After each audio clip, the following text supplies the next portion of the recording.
All right, welcome. This is Coach Richardson, and it's our podcast, Becoming Uncommon.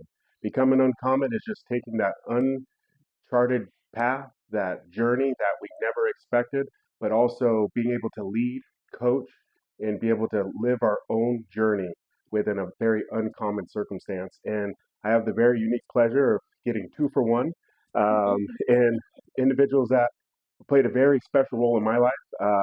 I know I had a very uncommon journey. I never knew where I was going to end up, but it was so important for me to have people that believed in me. And I was very fortunate in different stages of my life to be able to meet these two.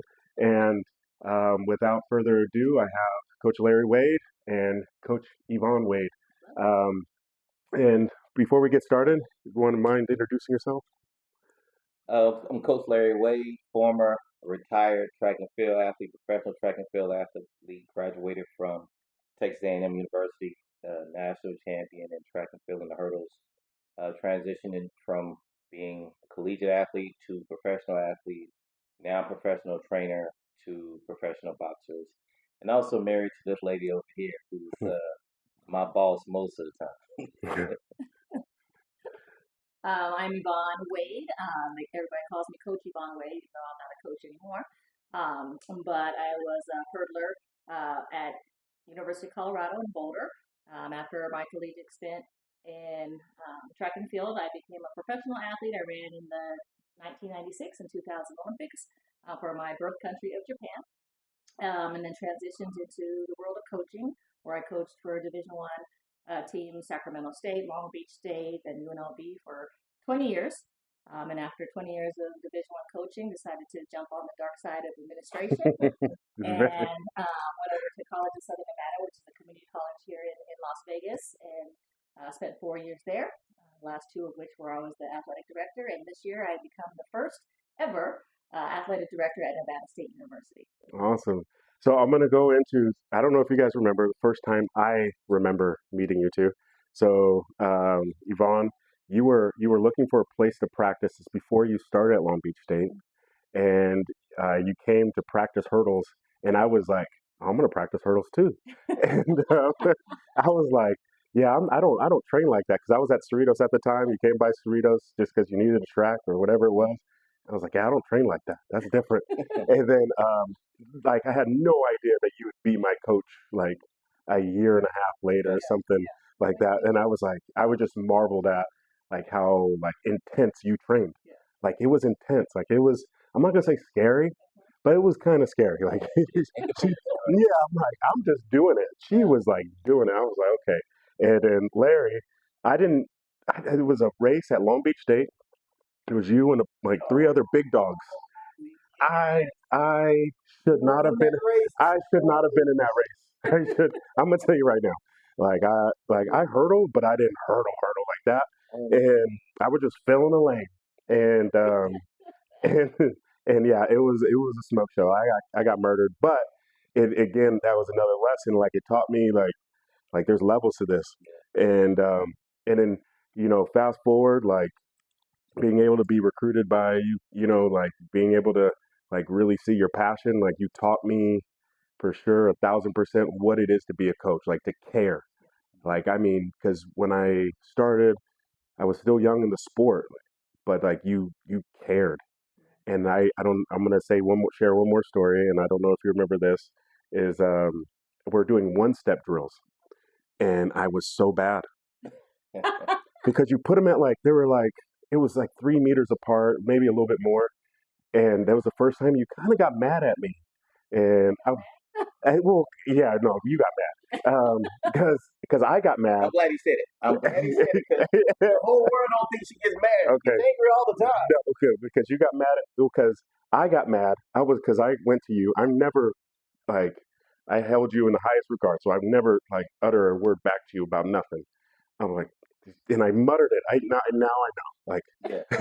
the damn things are too close. Like, and you heard it, and you go, "You're just too slow. You gotta." I was like, "Oh man, yeah." I was like, "Okay," but it was that challenge that like I needed to do that drill, and I needed to do it good, and so yeah, and then with Larry, like I was still young coaching at Cerritos. You were at PCC, Mhm. and I think this is when you guys were a new couple, Right. and and Larry, because like you're very confident, like Yeah. in like you don't hold no punches and very authentic, and I feel I I connect with you so much just because I feel like I try to hold myself in the same regard, and I don't think neither one of us was budging. No, He not was like, one "What's up? What's up? bit. What's up?" Like, and yeah, it was just like, yeah, it was a moment of two alphas meeting, but realizing soon that we would be going to battle together Absolutely. against each other, but together all the while, like no matter what, especially in the JC ranks where you don't get all the accolades and things like that. But Well, let me stop you and tell you why I did budge. She called me, and I'm talking to her, and she's telling me about you. And I knew y'all had a relationship, but I didn't know how much she cared at mm, the time. And so when I'm telling her about us being, alphas and doing this, and she's like, "You make sure you're nice to him and you take care of him." And I'm like, "Well, damn, well, good. you take all the fight out." Yeah, And so you became unofficially like part of the family because that's how she viewed you. hmm And I was the older individual in the space, so she's like, "You take care of him." I'm like, "Should he take care of himself? He's fine." But that's when I really made it a point to become closer to you and mm, actually try to see where you were in your development, opposed to competing against you. We competed with and for each other. yeah. No, it's so I want to go back because like, and I say that because I bring up those stories because one, it's fun, but two, um, I want to get because I can bet my bottom dollar that if I asked you, week 3 of our practice at when I was at Long Beach State, hey, you're going to be an athletic director in Vegas. I don't think you would have been able. I don't think you would have at least entertained that thought. So with this obviously being, outliers, so obviously great people doing great things and being leaders and transformative in everything we do, like how did you stumble upon this? Like, can you take us through the Well, steps? stumble is the word. Yeah. It is. I think after 20 years of coaching, I've always wanted to transition to administration, but I always get so attached to the student athletes, and you recruit them and you tell them and their parents, no, I'm not leaving because they ask you, are you hmm going to be here for my kid, to hmm graduate? And it got to the point where I said, well, I'm not going to coach anywhere else. Yeah, I wouldn't yeah. say that I'm leaving or not leaving, but I'm not going to coach anywhere else. I promise you that. But after 20 years, and it was through COVID too. It was kind of coincidental that 2020, 2021 was that time where, okay, what is this going to be the moment where I can say, what's my next challenge? And 2021 opened that door for me, uh, and I've always been a little risk averse. I stay places because I love them and I want to give back, but I never challenged myself to do the next thing. And after 20 years, I really, and his support and his encouragement gave myself the opportunity to say, let me challenge myself and step into that next role. And this is the moment to do that. And literally, I was going to take some time off. And a few weeks later, somebody called me about this opportunity at College of Southern Nevada. And I talked to him and I'm like, what do you think? They need help over there. They're building a program. They're adding a couple more positions. Um, and I was like, well, might as well, And I Mm, actually started part time. I was like, oh, because they were creating this position for me. Right. So I was helping them part time, and at that time I was driving like 30 minutes to get to this part time position while they were creating this. And I was probably spending more money driving back and forth because at Yeah. that time gas was like $7 a gallon, And he was like, "What are you doing?" And I'm like, "No, they need help. I'm in a good place." And it was a transition for me to come from a Division 1 space. And granted, I was at a mid-major, we didn't have all the bells and mm, whistles. But to go from that to a community college that really didn't have any bells and whistles, I was just like, whoa. But I really felt that I had an opportunity and a duty to put my stamp on something. And you always want to make the place better than, leave a place better than mhm. when you found it. And so when I got there, I had a great opportunity, learned a lot. It was like a fire hose of stuff that I was learning. And then the athletic director at the time was like, I'm retiring. and I looked at him again and said, now what? So I had never, ever anticipated being an athletic director. I really didn't. But the fire hose of stuff that I was learning underneath the previous AD set me up for what I was to do here afterwards. So yeah, it just kind of happened, and God has a plan. Yeah, for sure. Then, so okay, moving on to you, Coach Wade, Larry Wade. It's funny because I think back to, I don't know if you remember this. I was at the gas station. I was at Cerritos. He was like getting into this boxing thing. And it was like it's wide open, and Yeah. it was a very special conversation for me because I don't remember a lot of things vivid anymore. Right. That's one of the things I remember very vivid, like when you first got into that space. But so like again, when I remember being at Cerritos Invitational, Right. talking to you about coaching, Right. and you and I've always loved your insight and your forethought about stuff. I don't think you would have said, "I'm going to be training pro boxers," and wait, and because you left the title out, author. So I don't think you would have said any of those things Absolutely not. back in 2021, 2022, or 2012, actually, 2011, 2012. Right. You might have said you might have caught me working at Walmart or something. But I wasn't thinking I would ever be a boxing trainer nor an author. When I first moved here, uh, Yvonne and I just recently got married, and I was trying to figure out how I was going to make a living because as a track and field coach and professional coach, at that time there was only one track and field job here at a university, and she had it. And so the only way I could get a coaching job would be either to replace her, which I couldn't do, Yeah. or volunteer for her. And volunteer typically means free, which is what I did. And so here I am thinking, okay, I'm a professional trainer, get some professional athletes. At that time, there was no Raiders. no Raiders, there was That's right. no Golden Knights here, it was no Aces, it was no professional teams here at So all. they followed you here. Yeah, I wish that was the case. But there was no clientele for me. So basically, long story short, I'm looking at guys on the track and at UNLV, and I see a guy training out there who was Sean Porter, and introduced myself to him and his father, Kenny Porter. And it just so happened that I passed him a card. They called me some weeks later. I trained him, and 4 months later after that, I got my first world champion. But I didn't guess that when I looked at Sean, I thought he was a football player. So I was looking at it as an opportunity to get some clientele here so I could make a little money to take care of my family. And that really was the focus at the time. And it just so happened that it turned into something different. In regards to this book, it's something that I wanted to do. I felt like it needs to happen. And I wasn't sure when you venture into something you've never done before, you're always going to question it. Mhm.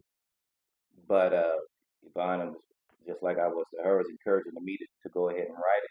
I was a little lazy in it. It took me some years. But once I put it together, I was very happy I did because the whole point of it was I didn't write this book to become a millionaire. I didn't write this book for any other reason to be able to be a positive impact in the sport and to be able to share my knowledge, my experience, my education to anyone that wants to be have a better understanding of what it takes to compete and train at the highest level in combat sports. Hmm. So like you brought me to a different thought, like because I always define like to be a great athlete you have to be very selfish. To be a great coach and leader you have to be selfless. And like I watched, like I think back, like now just talking, I watched that with you guys. Like, so what do you think about that? Just that concept, just because that's something I always kind of have in the back of my mind, but I've watched you two both live it. I think coaches and leaders come in all shapes and sizes and have different motivations. So I don't know that that's true to be the case across the board. I think people authentically are who they are. And I think for the most part, we are always been people Hmm. coaches. Like track was the afterthought for me. Mhm. I didn't grow up in track. I started track my senior year in high school. I was a gymnast, I was a dancer, I did everything but run track. And somebody saw me sprint across my high school quad and said, "Hey, you need to be on the track team." And I was like, "No, I'm a cheerleader." I don't know anything about track. So they convinced me. And my senior year, I ran track, and by then here I was the fastest time in California going at the state meet. But I didn't know who Carl Lewis was. I didn't know Yeah. it was just not my Wow. arena.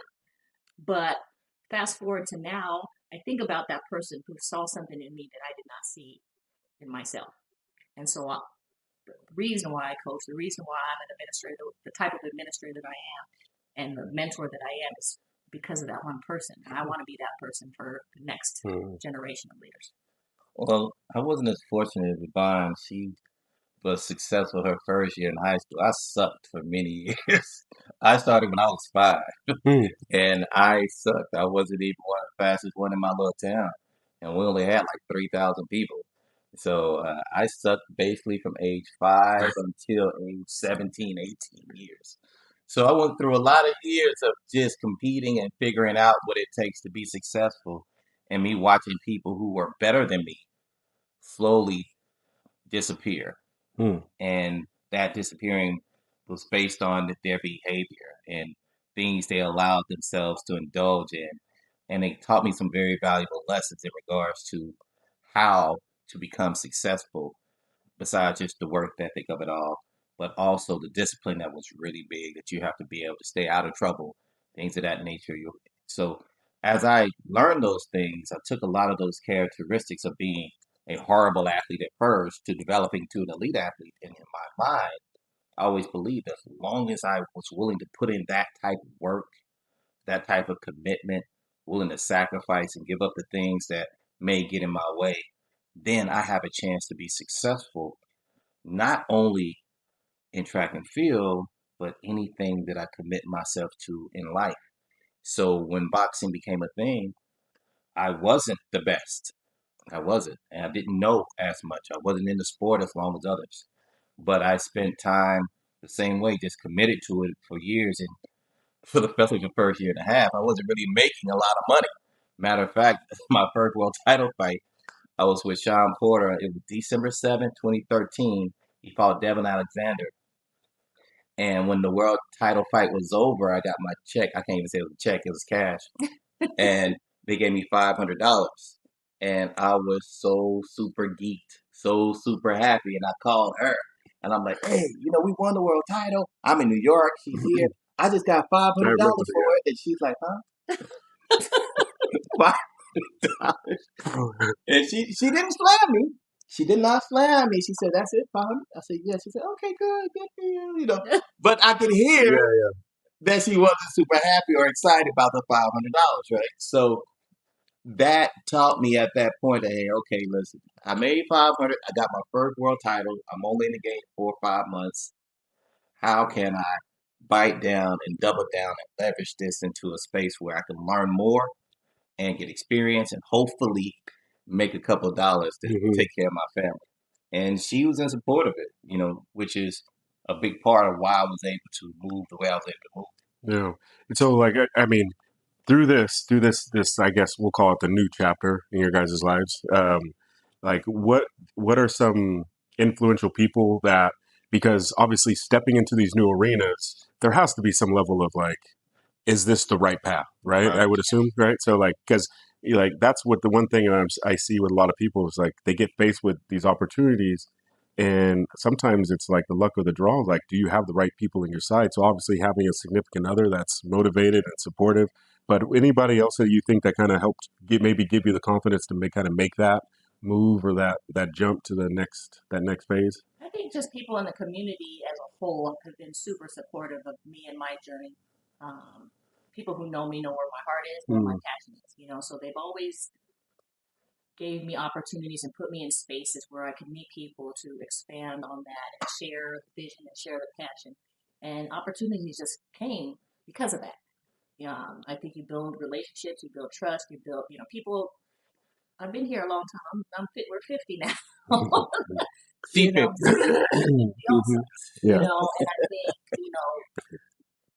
character matters, integrity matters, and how you show up matters. And so I always show up with the intent that, my heart is in the right place. I want to create other opportunities for young people, education, through sport, and people have always, recognized that about me. And so I think things just kind of have fell into my lap because of that. Yeah.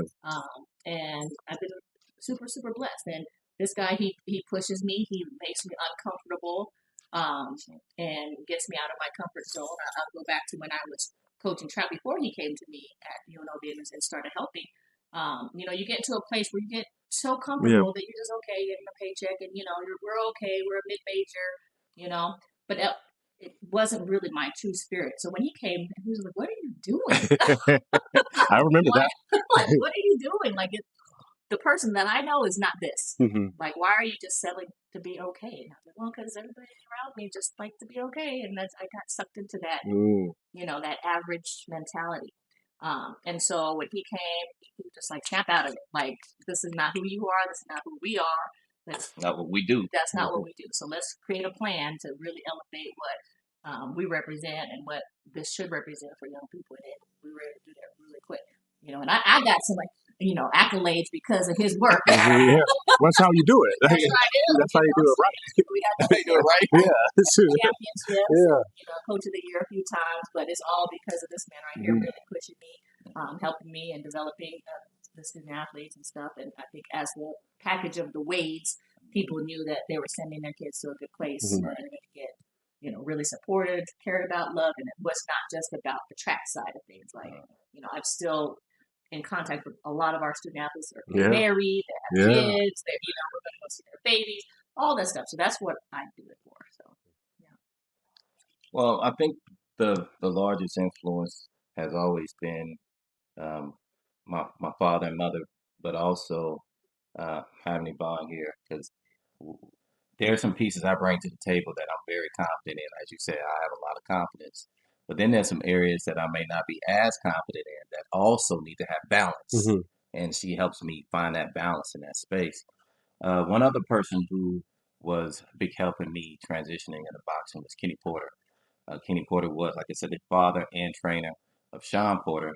And when I came into the game, I'm not going to lie and act like I knew everything. I didn't. He put me through a space where I was going to the gym every day. Going to the gym every day for free, 4 hours a day, just so I can learn, more like an internship. And what kept me going was the fact that I can't say what everybody else does. I don't know what everybody else's space is. I can tell you how I felt and how I feel in life.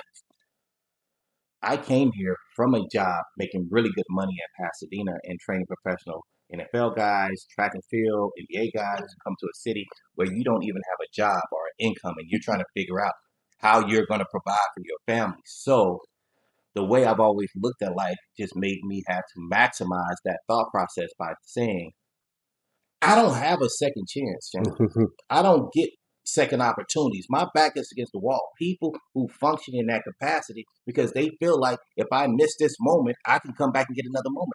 I don't get a second moment to provide food and life for my kids and my family. Boxing was the sport. So what do? I have to double down, triple down on it in order to make it happen because I don't get a second chance. I'm fighting with my back against the wall because I have to. My kids got to eat. My lights have to stay on. The bills have to get paid. There's no option for me. That's what I have available. I'm going to double down on it. It just so happened I fell in love with it at the same time. But I already knew there was nothing else for me to go get, and I'm going to go get it. Yeah. And then after about a year and a half of getting it but not getting it, getting it but not getting any money, about a year and a half in, 2 years in, is when I got my second guy with Badu Jack, and we won a few world titles together. And so it just kind of went on. And there was points where I felt like it was hard, moments when I didn't have it, moments where, one moment in particular where I didn't have the money to pay the bills, and she didn't bust or cuss at me, and I was sick. And then maybe 2 weeks later, I get like a $30,000 check out of it. And I'm like, all right, this gonna get me through for right now. But the way I look at what I do, for every time I get an opportunity to train, every time I get an opportunity to go to a convention to speak, motivational speak, or even putting this book out, I'm not out there for me. I'm never. You may see my face, you may see my body, but I'm not out there for Larry Wade. I'm out there for every person I have to take care of. when things get hard, and I'm like, I don't know if I want to do it. I think about our family. I think about my son, and I'm like, okay, I can't stop. I got to go forward. Mm. So that's what motivates me. Me understanding that I'm not living for me anymore. I'm living for everyone else because that's what a man is supposed to do. So, Cool. You kind of sparked because I know I don't want to take up too much because I think legitimately I can talk to you all day, just you, and I could talk to you all day. yeah, Like I know that. So, but being conscientious of kind of where we're going and what we're doing, but I do have to share this. Like I remember a very specific conversation. Like I think I was going through kind of a hard time. There's a lot going on. Life is life, and one of the things I was having this existential thing as a coach. I wish I was more empathetic, right? Like I wish, and you were like, you are. You just do it different. And in that same conversation, you made me realize that like obviously outside of my immediate family, there's people that depend on me. Like if I'm not the best version of me, like there are people that are gonna not be able to do things well or not have opportunities. And I was like, it hit me. Like I was like, damn, he's right. Like I didn't like to admit those too many times, especially back then. But yeah. But all things said and done, like when we look at the world of sport and how things are changing, like like where you were talking about the conference you were just at with AI, NIL, roster limits, the world of sport, like just briefly, where do you see the world of collegiate athletics going? Oh wow, that's a deep a deep one. Yeah. But many layers. I think there's positives and negatives to where things are going right now. Obviously, student athletes have the opportunity to make a lot of money that we didn't have the opportunity to do back in the day, just for using their faces and Yeah. the things. So that's great. But on the flip side, some of the original intention of education and being a college athlete is being lost. So that's one reason why I kind of stay at the smaller levels. Nevada State's going to be NAIA, come from the community college level, because there's so many student athletes out there that they're not going for the NILs. They're just not that you know on the depth chart of recruits. Not going to get that opportunity. So that's where my heart lies, and that's where I want to stay focused. I'm not chasing that big dollar, big power forward check. But there's a great avenue for creating opportunities for students like that. So it's 50-50, but sport is what got us here. This is what brought our relationships together, and so I owe a lot to sport. I Las Vegas, we're here now, and it's becoming sport mecca of the world. We have all these pro sports and all these kind of semi-professional sports, and it's growing. And now we're adding more college sports. So, and kids, club sports is a huge thing. And at Nevada State, we're adding girls flag football and men's track, which in all the whole state of Nevada, there's not an opportunity in the college space for that to happen. So now we're providing another avenue for male track athletes to run at college in the state of Nevada and girls flag football player. 2028, flag football is going to be an Olympic sport. So it's a great time to kind of be a part of that, and the energy, and that's exciting. So I'm excited about it. I just want to keep it fun and go back to the root of why I started running track, and find that joy for young people. So. Yeah, that's awesome. Yeah, I mean, we need people to champion the concept of like what is the essence to be a college student athlete, right? Because like you said, it's kind of getting a little muddied. Seems like. Yeah. Speaking of business, so I mean, obviously having not been in the collegiate ranks for a couple years now, or whatever, but obviously you're tapped in. You kind of know like where do you see it going? Like where do you see it being in the next 3, 4, 5 years? I see it becoming more of a profession in the sense of almost like a subcategory of the NFL or the NBA, getting paid in that capacity. And I also see the coaches having an opportunity now to leverage themselves up into those spaces because you get a direct correlation where before you didn't have that. Now the guys, you get top players, and if you can win national titles, then automatically people can already consider you to be a possibility for NFL coaching job, NBA coaching job, things of that nature. So I see it being a space that can develop well there, but I also see how it can cause problems because if you're getting paid 14 million to be a running back at a college, what's going to make you want to graduate? You already made 14 million. You don't have a degree. It's gonna make it very challenging for an 18-year-old, a 22-year-old to truly understand and remember why they went to college to begin with. And it also changes the perspective of how parents look at it too, because now you just sent your kid. You may be in a place where you need money. You just sent your kid and he signed a $3 million deal, where before he was just working at Sonic. Hmm. So I think it could be challenging, but I can say this much: at this moment, Coach Larry Wade has no interest. Like, well, I mean, I'm thinking about it where we're looking at, you know, just the education in general. Like, the world's changing. It seems like too, obviously, right? Like with AI, and getting access to information and opportunities, and being able to create revenue. But as we start to wrap this up, like, if you were, I like this concept. Like, if you were to go back and give some advice to your, maybe like we'll say your 30-year-old self. Okay. And looking at your future and what you want to do aspirationally and professionally, what's something you would tell her? Just be brave, be confident, step out on faith, be true to yourself. I'm a firm believer that everything happens for a reason, so I never go back and say, well, I wish I would have done something different, because I think I'm here because of the choices I've made and the time frame and, that I took to get here. So, just be brave and put yourself in uncomfortable situations and test yourself and be willing to take those leaps of faith. Mhm. I just got a question very Is similar it? to this past Sunday, and you had a twist on it that really made me have to think about it. This past Sunday was asking for I think my 15-year-old self Okay. opposed to my 30-year-old self, Hmm. and it's not the same Because story. that's a little bit more real advice. Yeah, it's a little different. The number one thing I would say to a 30-something-year-old Larry Wade is trust yourself. Trust yourself. Trust that you are in the right place at the right time, doing the things that you're prepared for at this moment. Don't look to your left and see what your peers are doing. Don't look to the right and see what your peers are doing. Trust that you're exactly where you need to be and live in that moment. And this was the one that's the hardest, that's why I can say it. It's okay to get help. Mm. It's okay to ask for help. It's okay to ask for advice. It's okay to have a mentor.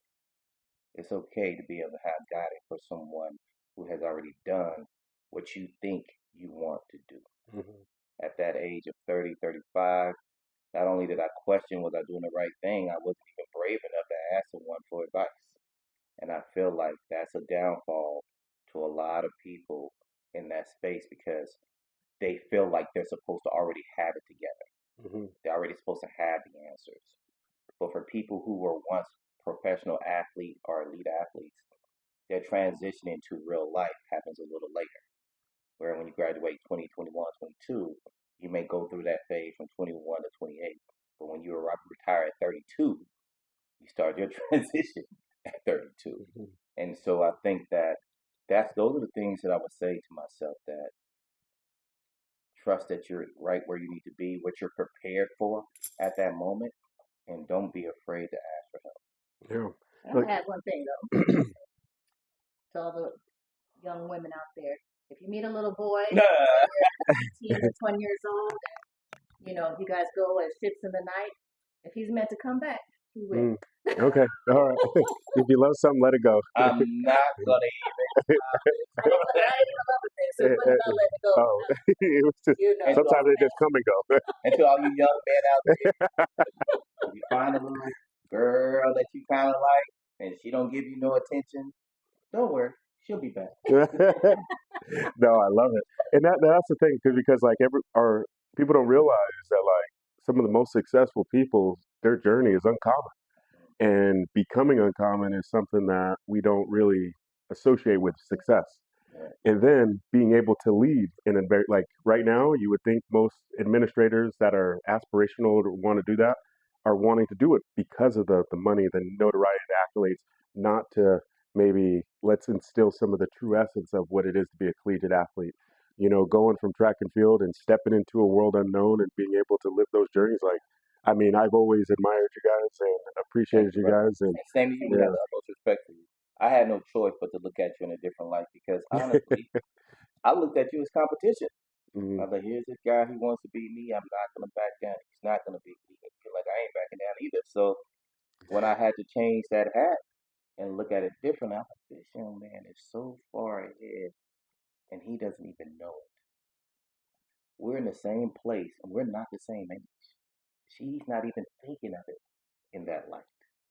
I had at least at that time I was in my 30s, using your 20s, mhm, but we're in the same place at the same time doing the same exact things, not realizing that you're already ahead of most people in your age bracket. mm, Most people don't get there till they're my age yeah, bracket, which I had at least 10 years on you at that time, right? So I always knew that you were a go-getter, um, fearless, definitely courageous, and I knew that would take you far. I didn't know how far it would take you, but I knew it would take you far because you were able to do things that most people were afraid to do. Push the boundaries in a lot of rooms that I was in there with you with yeah, that they wouldn't speak up on, and you did. And I think that's what will continue to elevate you in life. And hopefully, you get to a place where you understand that your calling isn't this miracle that comes out of the light. It's what you're born with every morning. That's your calling. mhm, That opportunity, that space to open your eyes and touch someone in whatever capacity you can and make a difference. yeah. That is the purpose that we have right now. I appreciate it. Thanks, guys. Thanks for the time. Thank I you. love you guys. Same love you too. All right, guys. See you later. The Bye. uncommon, right? Yep. Yep. Yep.